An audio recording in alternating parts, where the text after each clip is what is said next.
yesterday, I had two sales managers tell me pretty common stories. The first sales manager was telling me that they had a new recruit and she started out really on fire and did great, but into her second month of selling, she'd kind of blown through all of her warm market, and now she was kind of struggling, and the referrals she was asking for weren't really good ones. And, now she was getting a lot more rejection, and that was kind of hard on her as a new salesperson. And then another sales manager was telling me that one of his guys came to him and he was like, I can't take it anymore. He's like, I can't take all this rejection. I can't take my friends and family avoiding me. I mean, that is too often, the story that most salespeople live.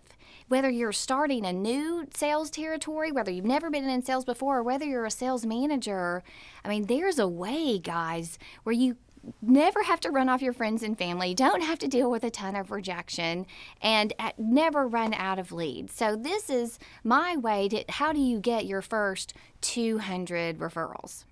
Now, the first way that you want to do this is write out a frank list. It's like F-R-A-N-K or C. And what that means is F is friends. Just take out a sheet of paper. It doesn't matter if they're prospects or not prospects, and I'll explain why in a minute, but take out a sheet of paper, go through your Facebook, go through your phone, and write out all your friends and family. This friend, that friend, that friend. Then relatives. All of your relatives, all your husband or your wife's relatives, your significant other's relatives, anybody who's considered a relative. Your sister's mother-in-law, all relatives. A stands for associations. So list out the people that you know through different associations. Maybe you were in a fraternity or sorority, or you were in Rotary or Toastmasters. Who are some of the people that you knew from your associations? N stands for neighbors. List out your neighbors. What neighbors do you know? Which neighbors maybe you live next to? Maybe neighbors that live next to your mom, or neighbors that you grew up next to. Anybody who could be considered a neighbor. And then K or C stands for either kid relations or co-workers. So if you have kids, well, hey, you know a lot of parents, because usually kids are involved. Either they're at school or they have got sports or dance lessons, and you've met some parents through these kid relations. Or C can be co-workers. Who have you worked with in the past? Who's maybe your sister work with, or your mother work with, or your dad? Who is a co-worker? So pretty quickly these days, especially, with Facebook and cell phones, you can make a list of 100 people that you know. By the way, these are people you're not going to sell to. Watch me. Do not try to sell to these people. What I have started thousands of people in sales. I have worked with hundreds of coaching clients. And let me tell you, the last thing you want to do is try to sell to your friends and family members. Let me just tell you why. First of all, friends and family members, you've probably tried to sell something to them before, and they're like, oh my gosh, here's another thing. Or maybe you've never tried to sell them anything before, but they think they know you. Or they'll be the first to set an appointment with you because they think they're helping you, but then they cancel, or they don't buy, or they just keep stringing you along and they think they're helping you. There's something in the psychology of friends and family members. I don't know if it's kind of like they know where they can find you, so they're not really in a rush to buy from you. And there's also something in that psychology of friends and family members is they're just so worried you're going to try to sell to them because you probably tried to do that. If anything, it was the Girl Scout cookies back in school. So, but this list, though, is beautiful because your friends and family do want to help you, and they probably know who your ideal prospect is. They know some people in that category. So, of course, first of all, if you haven't listed out your ideal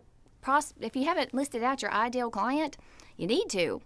Who's the best person? What's the top 5 or top 10 list of people that you want to sell to? So for like me, with Southwestern Consulting, I'm always looking for sales managers and business owners with sales teams of 3 or more. It's needed to be that simple. And here's how it goes. You call up your friend on the phone and you say, hey, friend, this is Kitty, and I'm so excited. I'm, starting with this new company, and I'm going to be, changing the world by helping salespeople make more money, and I think you might be able to help me. So your friend is thinking, oh no, she's about to sell to me. Wait. And so they're already ready to put on the brakes. And then you say, based on who you are, friend, who do you know who's a sales manager or a business owner that has 3 or more salespeople? What? Your friend and family member they're almost like, oh, they're not trying to sell to me. Oh, good. And now they kind of feel guilty because you are their friend or family member, and here you are calling for help, and people want to help, and here I wasn't even going to help them. So now they really do want to help you, and they're excited to help you because there's some other people that you can call, and you can try to sell to them. And if they do fit in that crowd, they'll be like, oh, well, I have a sales team of 3 or more. Be careful. Most salespeople are so desperate for somebody to talk to, they'll be like, you do? And then you jump on that and you try to sell them. And did you not remember what I said about friends and family members? They're going to be the first, if they set an appointment with you, they're going to cancel it, or they're not going to buy, or they're going to put you off and keep putting you off. And okay, great. So if they say, oh, I'm an ideal client prospect for you, then you say, awesome. I'm so glad to hear that. And we can talk more about that later, but based on who you are, who do you know who's a sales manager with 3 or more salespeople, or whoever your ideal client is? Now, there's further, watch the other videos on how to get them to, get their names together in their head. But what you've done now is you now have a warm referral into a really good ideal client. And I don't know what it is. For some reason, every salesperson will tell you strangers will treat you better than your friends or family member, but it's a warm referral in, so you don't have to make any cold calls.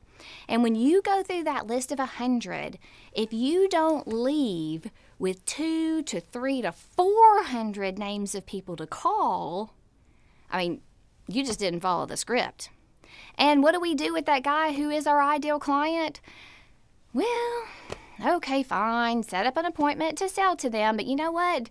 I wouldn't probably do it during business hours, and I definitely wouldn't cancel an appointment with a stranger to meet with them. And if they put you off, don't take it personally. You're not special. Most friends and family members don't buy from their friends and family members either. So I hope you take this knowledge, use it, believe it, and you're going to have such a strong start to sales, there's going to be no stopping you.